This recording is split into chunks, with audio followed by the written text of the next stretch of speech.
힘드시죠? 힘드시지만 조금 더 힘내서 이제 2교시 시작하도록 하겠습니다.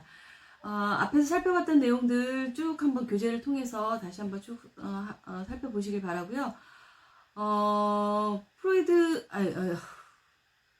제가 왜 이런지 모르겠어요. 융의 이제 원형에 대해서, 칼 융에 대한 게 원형에 대해서 이제 쭉 살펴보고 있는데요. 페르소나까지 살펴봤고요. 이제 두 번째로 아니마와 아니무스에 대해서 살펴보도록 하겠습니다. 남성 속에 있는 여성성을 아니마라고 이야기하고요. 여성 속에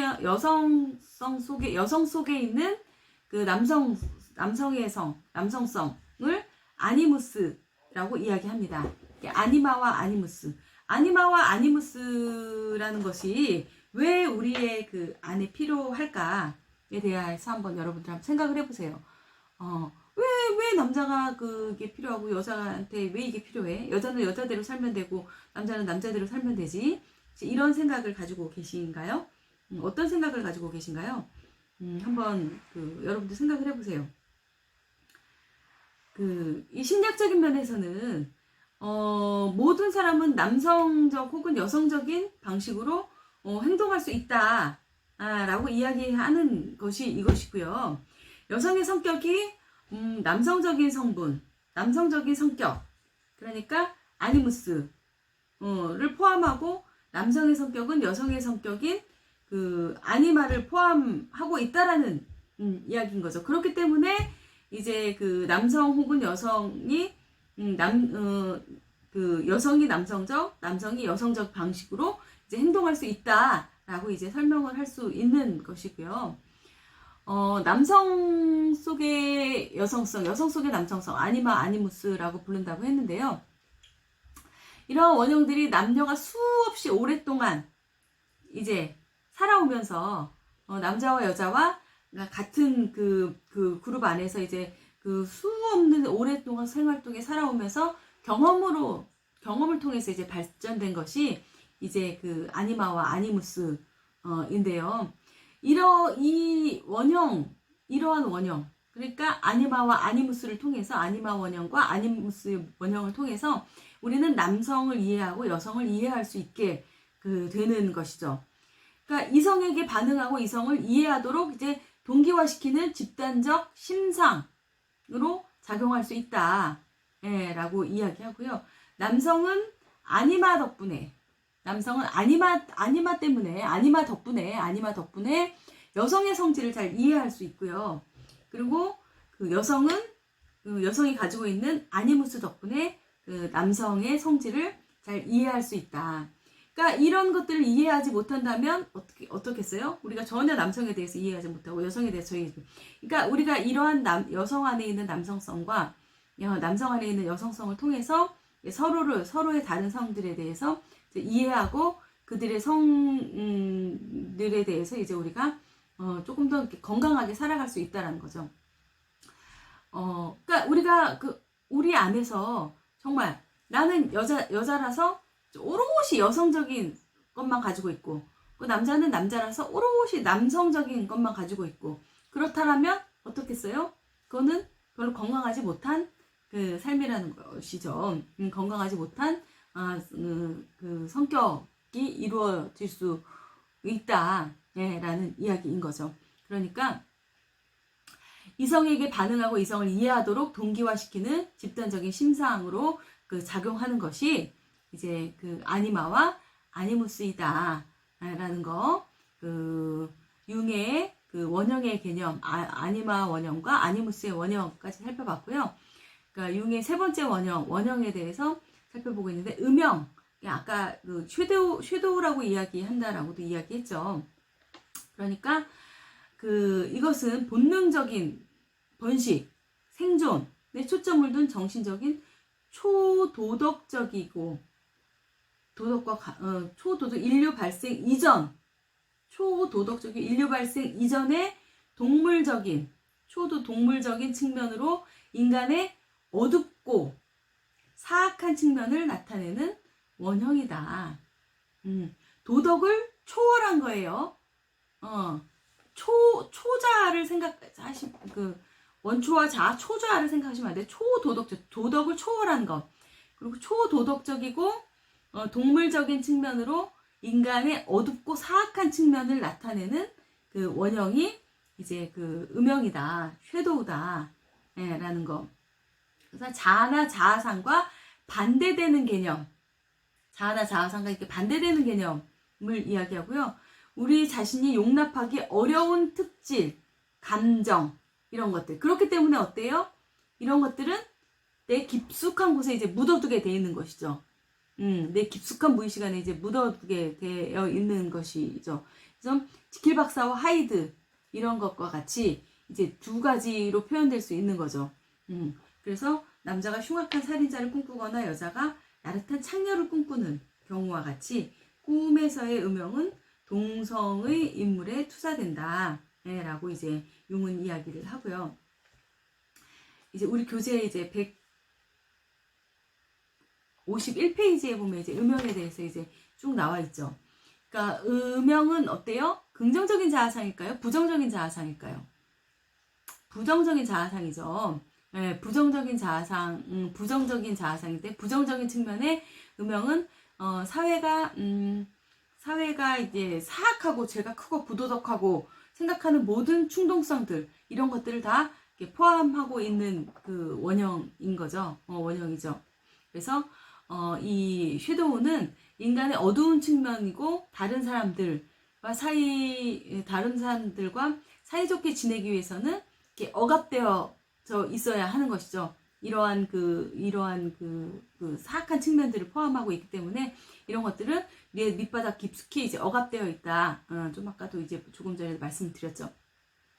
그래서 자아가 음영의 힘을 조절해서, 자아라는 것이 음영의 힘을 조절해서 부정적인 면과 긍정적인 면이 균등하게 표현되도록 할 수 있을 때 사람은 생기 있고 이제 활력적이고 열정적이고 정서와 의식이 강렬해지고 신체적이고 정신적인 영역에 모두 주의를 기울이고 반응하게 된다. 라고 이제 이야기를 합니다.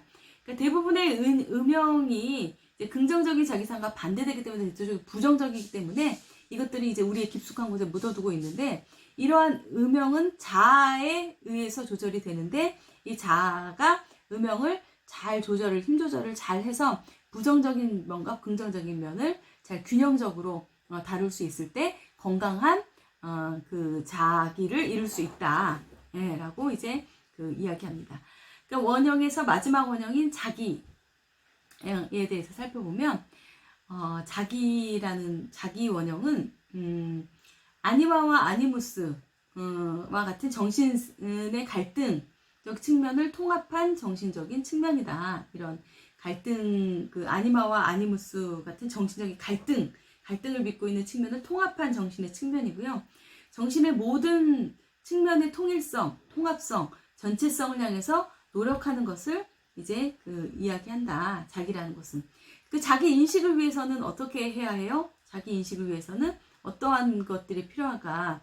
그러니까 정신의 모든 체계가 충분히 나타나 발달하는 것이 이제 자기인 것이죠. 정신의 모든 체계가 이제 나타나는 거. 우리 교재 152페이지에 자기 보고 있습니다, 지금. 이것은 중년의, 융에 의하면 이것이 중년의 가야서야 비로소 이제 이루어진다. 자기 인식이라는 것이 중년기 정도에 가서 이제 자기 인식이라는 것이 이루어진다. 라고 이제 이야기하고요. 융은 중년기를 굉장히 중요시했는데요. 그래서 융이 중년기를 인간의 발달 단계에서 정신적 건강을 성취하기 위해서 결정적인 시기라고 중년기를 보았습니다. 여러분들이 혹시 논문을 찾아보시거나 중년기에 대한 중년기 여성에 대한 연구 뭐 이런 것들에 대해서 혹시 논문들을 찾아보시게 된다면 논문들의 주요 나와 있는 내용들이 아마도 이 융이 얘기했던 이 중년기의 중년기의 결정적인 시기, 이런 것들을 인용을 굉장히 많이 해놨죠. 중년기에 이루어지는 개성화에 대해서 이제 우리가 이제 보는 우리가 이제 주로 중년기에 대해서 이제 논문들을 쓰거나 할 때 이런 내용들이 이제 많이 들어가 있다라는 거. 여러분들 혹시 그 시간 내셔서 한번 논문들을 검색해 보셔도 중요한 소중한 시간이 될 수 있을 거라고 생각이 듭니다. 이제 융의 주요 개념에서 원형 개념에 대해서 이제 좀 살펴봤고요. 융이 말한 이게 세 번째 개념에 대해서 살펴보면 동시성이라는 것이 있습니다. 동시성. 참 재밌는 개념인데요. 인간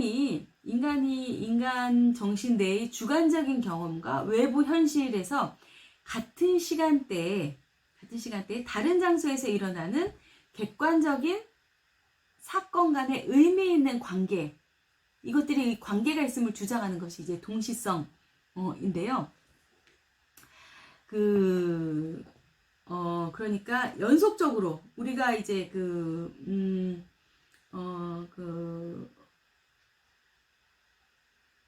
어떠한 사건이 일어났을 때 그 사건의 동일한 시간대에 일어나는 사건이 객관적으로 어떠한 연관을 동시적으로 맺고 있다라는 것이죠.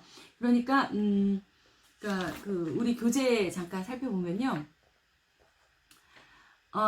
인과관계가 전혀 없는데, 동시성, 인과관계가 전혀 없는, 사건이나 이런 것들에 일치하는 물리적인, 외적인 사건, 이 사이에서 일어나는 것. 그러니까 인간의 정신 내의 주관적인 경험이, 정신 내 주관적인 게 외부 현실의 같은 시간대에 일어나는 이러한 어떠한 현상, 우리 그런 느낌 받을 때 있잖아요. 어떠한 사건이 일어났는데 그것이 나와 연관되어 있는 것 같은, 동일선상에 있는 것 같은 그런 느낌. 근데 이게 우연인가? 우연의 일치라고도 이야기를 하죠. 이런 것들을 우연의 일치라고도 나도 그랬는데 너도 그랬어? 라고 얘기하는 이런 우연의 일치 상황, 이런 것들을 이제 우리는 동시성이라고 이제 이야기합니다. 우리가 우리의 집단 무의식을 통해서 다른 사람들과 자연 연결돼 있음을 이제 나타내는 것, 이것을 이제 동시성이다. 우리가 이렇게 그런 것들 이제 이렇게 대화를 하다 보면 그런 것들을 느낄 때가 있을 거예요, 아마. 그때 나도 그랬는데 그때 너도 그랬어? 뭐 이런 것들, 느끼는 것들. 우리가 흔히 얘기하는 우연의 일치라고 얘기하는 것들. 이런 개념을 이제 융이 말하는 개념에서 동시성이다. 라고 이제 이야기하고요. 확충이라고 하는 개념이 있는데요. 확충이라는 개념은 인류의 거의 모든 시대에 걸쳐서 종교사, 문화사, 정신사의 영역에서 나온 동류의 혹은 유사한 그림 모티브를 통해서 꿈과 같은 체험을 확장시키고 심화시키는 것을 이야기한다. 라고 이제 확충의 개념을 이야기하는데요.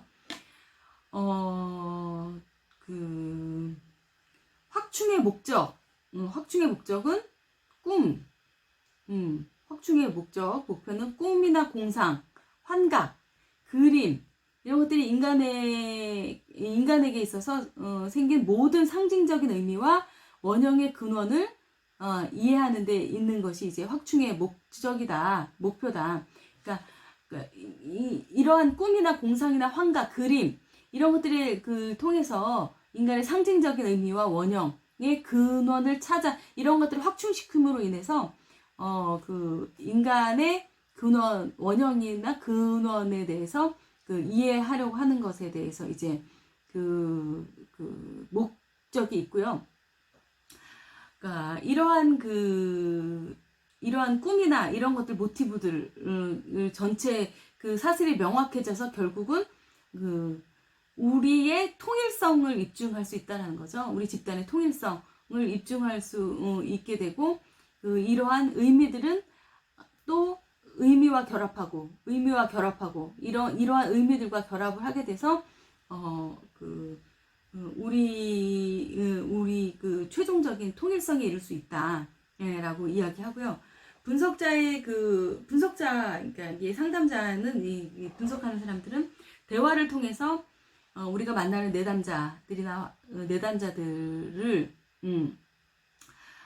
상징들의 내용을 친밀해지도록 하면서 그 다단계적인 그 여러 가지 단계의 치료의 길로 이렇게 그 안내하는 것이죠. 이러한 그 상징들을 확충해 나감으로 인해서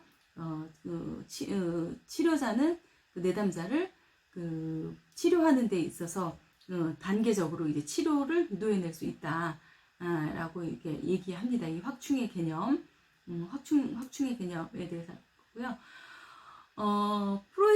융이 얘기하는 가장 중요한 개념입니다. 개성화의 개념에 대해서 이제 그 융은 이야기하는데요. 그 개성화는 뭐냐면 자기 속에서 자기 자신의 전체화를 이룰 수 있도록 자기 전체화를 설명하도록 하는 개념을 이제 개성화의 개념이라고 이야기했는데요. 개성화의 그 개념은 자기화 혹은 자기 실현이라고도 이제 이야기를 합니다. 개별적인 존재가 되는 것을 의미하는 거고요. 개성화는 개별적인 존재가 되는 것을 의미하고, 개성이라는 것이 우리가 지닌 가장 내면적이고 비길 데 없는 최후의 유일무이한 특성이다. 그렇게 이해를 해야 내가 가지고 있는 유일무이한 이러한 특성이다라고 이제 내가 이해를 하고 그 개념을 받아들일 때 우리는 고유한 나 자신이 될 수 있다. 고유한 자기를 만들어가는 것, 이런 것을 의미하는 것이 이제 개성화이다 라고 이제 이야기할 수 있습니다. 그리고 개성화를 자기화나 이제 자기 실현이다라고 이제 해석할 수 있다라고 했죠. 그러니까 독특한 개인, 동일체적인 존재가 되어가는 것이라고 이제 정의할 수 있고요. 건강한 인격의 소유자로 개성화를 지닌 사람이 개성화된 인간, 융은 개성화된 사람이 건강한 인격을 소유한 인간이라고 보았고요. 그 개성화에 대한 인간의 특징, 개성화에 대한 인간의 특성을 자각, 자기 수용, 자기 통합, 자기 표현, 그리고 수용과 관용, 미지와 신비의 수용, 보편적인 성격, 이렇게 보았습니다. 네, 그러면 이제 융이 개성화, 이 슐츠가 이제 융의 인간의 개성화를 실현하기 위한 인간의 특성을 이렇게 제시했는데요. 이분이 제시한 인간의 특성, 개성화를 실현하기 위한 인간의 특성, 첫 번째, 자각에 대해서 살펴보면, 자각이라는 거는 뭐예요, 여러분? 자각이라는 건 깨치는 거죠. 그러니까 자기 자신을 잘 이해하는 것을 이야기하겠죠. 자기 자신을 잘 이해하는 것은 무엇이에요? 자신의 의식과 무의식 수준을 모두 자기가 이해하고 받아들이면서 그것을 자각하는 거. 자기 자신을 잘 이해하는 거. 이것을 이제 건강한 인간의 특성의 첫 번째로 자각을 이야기했고요. 두 번째로 이제 자기 수용에 대해서 이야기를 하고 있습니다. 자기 수용이라는 것은 자기를 탐색하는 시기에 자기가 드러나는 것을 이야기하는데요. 자기가 스스로 자기를 탐색하는 시기에 자기를 수용할 수 있는 것. 여러분 모든 상담의 장면에서도요, 자기를 수용하는 것이 가장 중요해요. 그리고 상담자가 되기 전에 자기 자신을 먼저 수용할 수 있어야 된다라는 거, 개념을 좀 알고 계셨으면 좋겠고요. 자기 자신의 본성, 나의 장점을 수용하지만 단점을 수용 못해. 이러면 자기 수용을 했다라는 게 아니라 자기의 장점과 단점을 다 수용할 수 있고, 자신의 악한 면과 좋은 면, 이런 것들을 다 자기 자신이 이렇게 수용할 수 있어요. 그 상황에 따라서 각기 다른 페르소나를 사용하는 거죠. 이 상황에서. 페르소나를 사용하지만 이것은 단지 그 사회적 편의를 위해서 사용하는 거죠. 내가 페르소나에 압도되는 것이 아니라. 그러니까 자신이 갖가지 역할을 수행하고 있다라는 거, 여러 가지 역할, 내 안에는 좋은 것과 안 좋은 면이 다 존재하고 있다라는 것을 알고 있고, 그 역할과 나의 진정한 자기를 혼동하지 않는 거, 그럼으로 인해서 자기 수용을 할 수 있는 거, 이것이 이제 자기 수용이다 라고 이야기할 수 있겠고요. 세 번째로 자기 통합이 있는데요. 자기 통합은 성격의 모든 측면들이 통합되는 것을 이야기하는 거죠. 자기 자신을 타인을 받아들일 때도 마찬가지고, 자기 자신을 받아들일 때도 마찬가지고, 조화롭게 통합하는 것이 중요하죠.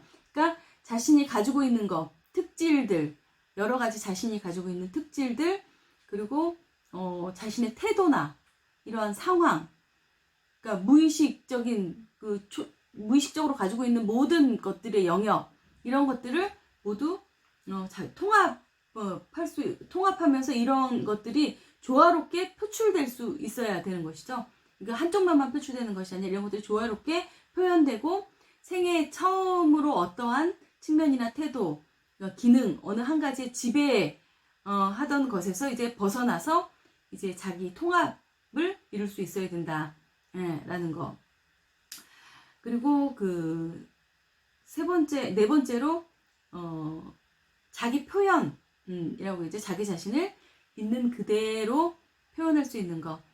우리가 그 안에서 가면을 활용하기도 하지만, 자기 자신을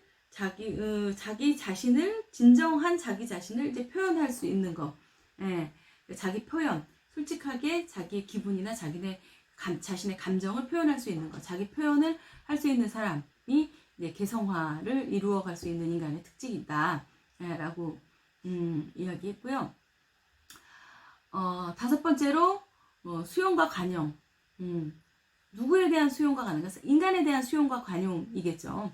인간에 대한 인간의 본성, 자기 가지고 있는 본성에 대한 수용과 관용. 모든 인류가 경험하죠. 저 장소가 뭐라고 이야기했죠? 집단무의식이라고 이야기했죠. 이런 집단무의식에 대해서 개방적이고 상황을 보다 잘 인식하고 관대함을 가지고 있는 사람이다. 이런 수용과 관용을 가진 사람은, 그러니까 모두에게 영향을 미치는 인류의 유산으로 전해지는 힘을 인식하기 때문에 다른 사람들이 행동을 보다 깊이 통찰할 수 있고, 그러니까 우리가 저 행동이 어디서 나왔는가를 우리가 좀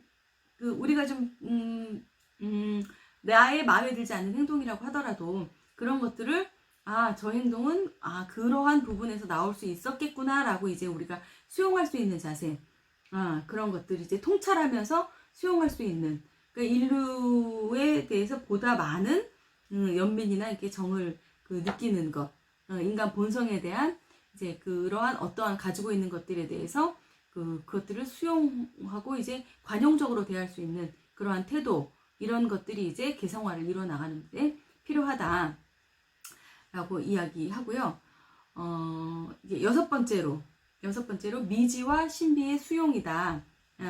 수용이 필요하다라고 이야기하는데, 이것은 의식 속에 무의식적이고 비이성적인 요소들을 끌어들일 수 있다. 그래서 꿈과 환상에 주목하고 한편으로 이성과 논리를 사용하면서 무의식적인 힘, 그러나 의식의 과정을 조정하는, 무의식적인 힘으로 이러한 의식의 과정을 조정하는, 그래서 초자연적이고 영혼적인 현상에 관심을 갖고 이것들을 수용하는 것, 미지에 대한 신비에 대한 미지의 우리 초자연적이고 초월적인 것들에 대한 수용하는 자세, 이런 자세들이 이제 우리가 개성화를 이루어 나가는 것에 중요한 요소가 될 수 있다 라고 이제 이야기하고요. 마지막으로 보편적 성격에 대해서 이야기합니다. 보편적 성격. 자, 이 보편적 성격이라는 것은 보편적 성격은 성격의 어느 한 측면이나 태도, 그러니까 그 원형의 어떤 측면에 지배를 받지 않고요. 특정한 심리 유형으로 이제 분류하기 어렵고 보편적으로 이제 수용할 수 있는 보편적인 그 어떠한 그 성격 그 한 측면의 태도 이런 것들에 이렇게 지배를 받지 않고 보편적으로 그 수용할 수 있는 성격을 수용할 수 있는 것을 이제 보편적인 성격을 가진 사람, 보편적인 성격의 인간의 특성을 가진 사람이 개성화를 이루는 것에 있어서 중요한 그 요구되는 특성이 된다라고 이제 슐츠는 이제 이야기를 합니다. 이제 그 융에 대한 주요 개념들에 대해서 쭉 한번 살펴봤죠. 그 융에 대한 이제 개념 안에서 첫 번째로 살펴봤던 게 성격 구조죠. 정신 구조에는 어떤 것들이 있었어요, 여러분? 자아가 있었고 개인 무의식, 집단 무의식이 있었죠. 예, 개념 안에서 자아와 개인 무의식, 집단 무의식에 대해서 살펴봤고요. 두 번째 그 개념으로는 원형이 있었죠. 원형 안에는 어떤 것이 있었어요? 아까 우리 살펴본 대로 페르소나, 가면, 페르소나가 있었고 남성 안에 여성성, 여성 안에 남성성, 이 아니마와 아니무스에 대해서 살펴봤고 내 안에 깊숙이 숨겨주고 싶은 그 어두운 부분, 음영, 섀도우에 대해서 살펴봤고요. 그리고 네 번째로 자기에 대해서 살펴봤죠. 원형에 대해서 살펴봤고요. 프로이드의 개념에서 동시성, 우리가 우연의 일치로 일어나는 어떠한 세계에서 어머 너도 그랬니 나도 그랬어 이러한 그 느낌을 받을 수 있는 이게 동시성에 대해서 살펴봤고요. 그 다음에 그 프로이드의 확충 개념, 왜 확충되는 왜 이 확충의 개념을 쓰는가, 확충의 개념이 목표가 무엇인가에 대해서도 이제 쭉 한번 봤고요. 마지막 개념이 프로이드가 융이 아주 중요하게 생각했던 개성화, 융의 그 개념 안에서도 아까도 얘기했지만 그 중년기에 중요하게 이제 그 많은 것들에 대해서 이제 이야기하고 있는 개성화에 대해서 까지 살펴봤습니다. 그래서 융의 그 주요 개념들까지 쭉 살펴봤고요. 잠깐 쉬었다가 마지막 이번 시간 마지막 시간이죠. 이번 주 마지막 시간에 상담의 목표와 과정들에 대해서 쭉 한편 살펴보겠습니다. 잠깐 쉴 텐데요. 여러분들 지금까지 했던 이러한 개념들에 대해서도 한번 쭉 여러분들이 살펴보셨으면 좋겠고요. 그리고 다음에 상담 목표나 과정들에 대해서도 한번 미리 예습을 쉬는 시간 동안에 해보셨으면 좋겠습니다. 잠깐 쉬었다가 프로이드의 융의 상담의 목표와 과정에 대해서 살펴보도록 하겠습니다. 잠깐 쉬었다가 다시 만나도록 하겠습니다.